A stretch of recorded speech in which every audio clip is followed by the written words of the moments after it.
3 coins, $30,236, sitting in pocket change, junk drawers, and old coin jars across America right now, and almost nobody knows it. One of them alone is worth $19,200, another $8,156, the third $2,880, still enough to change a paycheck into a payoff. These aren't museum pieces. They're MintLore US coins that could be in your house tonight. So which one are we starting with, the one worth more than most people's cars? 500 million of these were made. 500 million.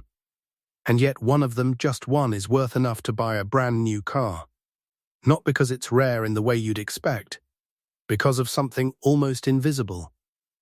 This is the Bicentennial quarter, 1976, no mint mark. And it's where our story begins. Picture America, 200 years old. Bicentennial fever everywhere, flags on porches, fireworks over harbors, a nation celebrating itself. And right in the middle of pocket change, something unusual happened. The US Mint pulled the regular quarter design and replaced it, for a short window, with something different. Instead of the eagle, a colonial drummer. Instead of a single date, dual dates 1776 to 1976, stamped right across the front, so every American holding one in change was literally holding history in their hand. Billions of these circulated. Diners, gas stations, church collection plates. Which is exactly why almost nobody thinks twice about them today. They're common. They're everywhere. They're the coin your grandfather still has a jar of in the garage. But here's where it gets interesting. Most 1976 quarters are worth exactly what you'd expect, 25 cents. Spend it, and nobody blinks. But collectors know something the rest of us don't. Not all bicentennial quarters were struck the same way. Some left the mint with a duller, workhorse finish, made for circulation, made to be spent. Others were struck with deep mirror-like fields and frosted design elements, coins made to be looked at, not spent. To an untrained eye, they look almost identical. Same design, same date, same drummer boy, but hold them side by side under the right light, and the difference becomes obvious and enormous. That difference is called strike quality, and it's the single biggest factor separating a $quarter coin from a $19,000 coin. Grading matters just as much. A coin that's been circulated, scratched, dulled, handled by 1,000 hands across 50 years, loses almost all of its value no matter how special it once was. But a coin preserved in near-perfect condition, with sharp strike detail and untouched surfaces, becomes something else entirely. Add in the right color toning, the right eye appeal, and a grade that sits at the very top of the scale, and suddenly a coin, minted by the hundreds of millions, becomes one collectors will fight over at auction. That's exactly what happened here. This particular 1976 quarter wasn't just well struck, it was preserved in a condition so exceptional that professional grading services placed it in the highest tier ever recorded for the type. A coin virtually nobody would look at twice, confirmed as one of the finest surviving examples in existence. Its value? $19,200. For a quarter. And here's the part that should unsettle you a little. It looks completely normal. No warning label. No red flag. Just a bicentennial quarter sitting in a coffee can, a coin jar, a forgotten drawer indistinguishable from the millions worth nothing at all, unless you know exactly what to look for. So if a quarter can hide $19,000 in plain sight, what happens when we move to a coin collector's consider even harder to identify correctly? A coin where one tiny, overlooked detail That story is everything. next. Nobody suspects a 1994 quarter. Not the collectors browsing flea markets, not the tellers rolling coins at the bank, not even most people who call themselves coin hunters. Because on paper, this coin shouldn't matter at all. It's a Washington quarter. Philadelphia Mint. No mint mark controversy, no wartime metal shortage, no design switch. Just an ordinary date from an ordinary decade. And that's exactly why what happened with this particular coin catches even experienced collectors off guard. Let's back up for a second.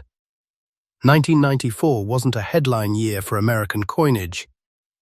The Mint was cranking out Washington quarters the same way it had for decades, the familiar profile.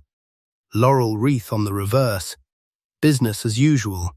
Billions of quarters like this one moved through cash registers, vending machines, and church offering plates without a second glance.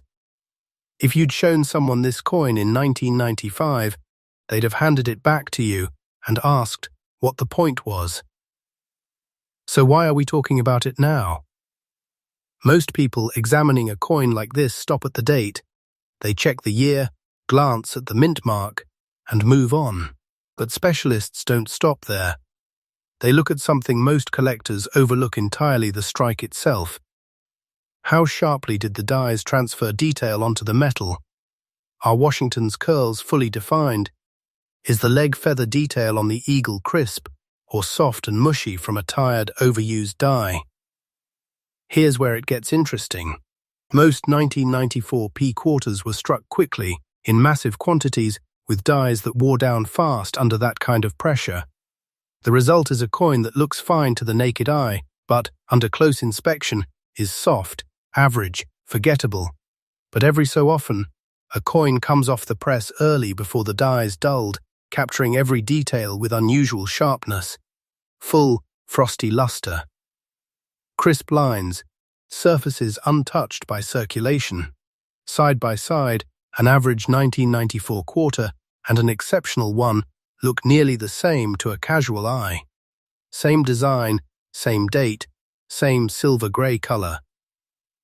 But collectors who know what they're looking at see something completely different, and that difference is where the value hides. That's before we even mention condition. A coin like this had to survive over 30 years without a single meaningful scratch, without toning damage, without the wear that comes from decades in circulation. Most didn't make it. The ones that did had to be set aside, almost immediately pulled from a roll, protected, forgotten in the right way instead of the wrong way. When a coin like that finally reaches professional graders, it doesn't just get graded, it gets scrutinized. Authentication matters here more than people realize, because a coin this clean, from a year this common, raises questions before it earns answers. But once verified, once confirmed as one of the finest surviving examples of its date, and Mint the coin stops being just a quarter entirely. Its value, $8,156. For a coin from 1994. A coin that could still be sitting in a drawer somewhere, waiting for someone to check the details nobody else bothers to check. And if that surprised you, prepare yourself, because the final coin in this collection challenges something collectors think they already understand, a detail so easy to miss that even experienced buyers have walked right past it. What happens next changes everything you think you know. On the surface, ordinary coins, this appears straightforward. A 1973 quarter. Denver Mint. Nothing about it looks special. Nothing about it looks staged for a story. And that's exactly why it belongs at the end of this investigation, because it proves the point better than either coin before it. By 1973, the Washington quarter wasn't new, wasn't ceremonial, wasn't tied to any anniversary.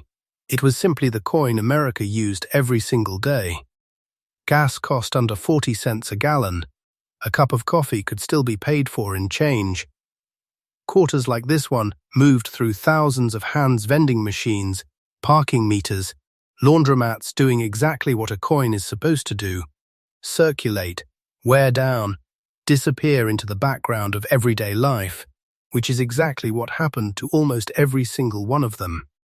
Denver struck quarters that year in enormous numbers, using dies that were built for output, not artistry. Most examples show it.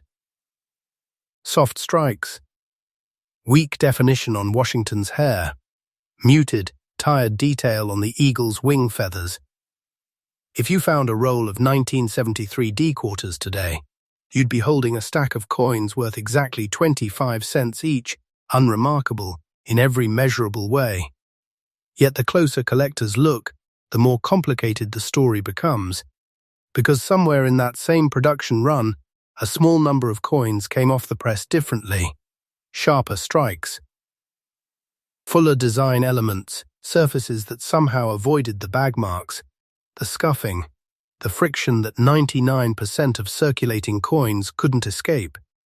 Most examples tell one story: a coin that lived hard and shows it. Exceptional examples tell another story entirely: a coin that, for reasons no one can fully explain, was protected almost from the moment it left the mint. Most collectors examining a 1973 D quarter check the obvious things and move on.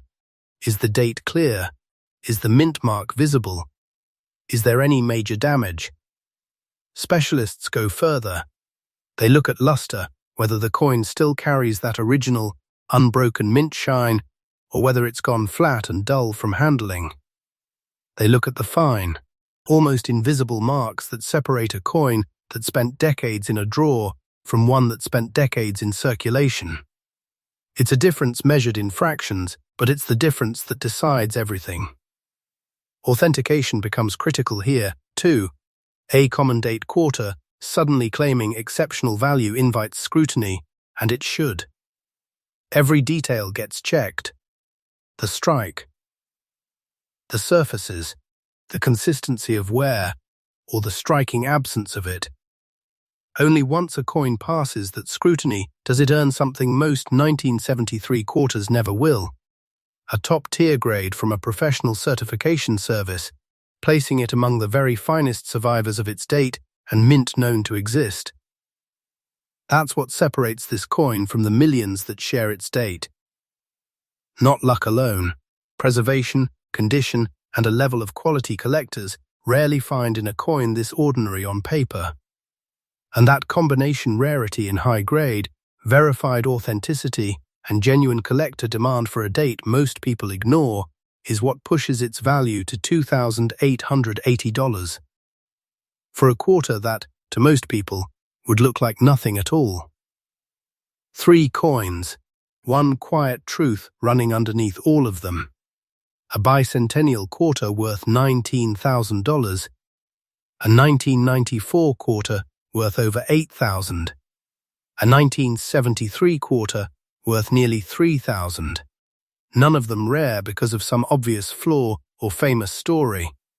Each one valuable because of something almost nobody bothers to look for: strike quality, preservation, the kind of condition that only survives when a coin is protected instead of spent. That's the real lesson of this collection. Rarity isn't always about how few coins were made. Sometimes it's about how few survived the way they were meant to. Somewhere out there, in coffee cans and coin jars and forgotten drawers, coins just like these are still waiting to be looked at twice. The next time change lands in your hand, look a little closer. History rarely announces itself.